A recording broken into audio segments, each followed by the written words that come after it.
Bonjour, l'histoire que je vais vous lire aujourd'hui est à nouveau tirée de ce livre, Histoire pour les petits. C'est la deuxième histoire. C'est l'histoire de Sidonie la souris. Sidonie la souris alla se promener un jour dans la forêt. Elle courut derrière un papillon, elle cueillit un bouquet de rhododendrons, ce sont des fleurs roses. Oh, des fraises des bois! Sidonie en mangea tellement qu'elle ne vit pas le temps passer.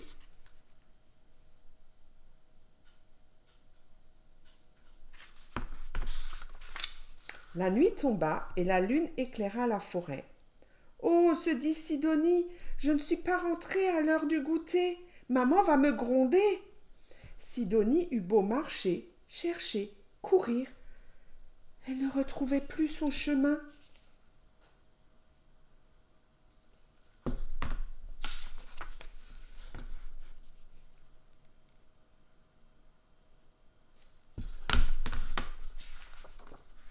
Par chance, elle aperçut une cabane juste à l'orée de la forêt.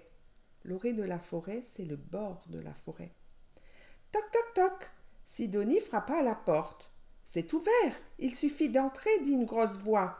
Sidonie poussa la porte.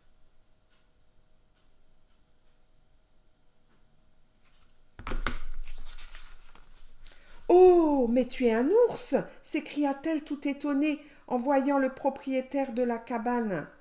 L'ours était très gentil. Il lui prêta des pantoufles fourrées, il lui donna une crêpe au miel et un bon bol de lait chaud.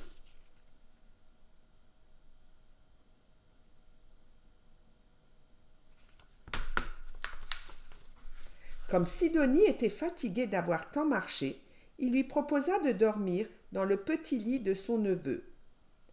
Le neveu, c'est le petit garçon du tonton. Puis il mit ses lunettes et lut dans un livre doré un joli conte de Noël qui se passait en Laponie. Même si on est au printemps, on aime toujours les histoires de Noël. Oh, ma maman va s'inquiéter. Elle m'attendait pour le goûter. Il faudrait lui téléphoner, dit tout d'un coup Sidonie.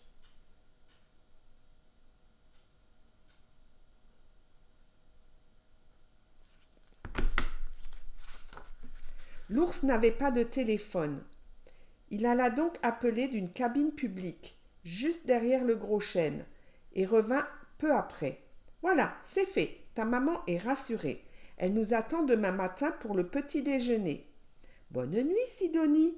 Elle s'endormit tout de suite, rêvant d'une forêt et d'un gros ours très doux. Je vous ai montré la cabine téléphonique.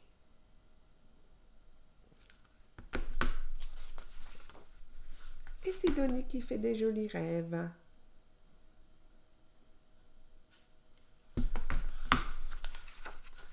Le lendemain matin, l'ours raccompagna la petite Sidonie chez sa maman. Ils se revirent très souvent et devinrent de très grands amis.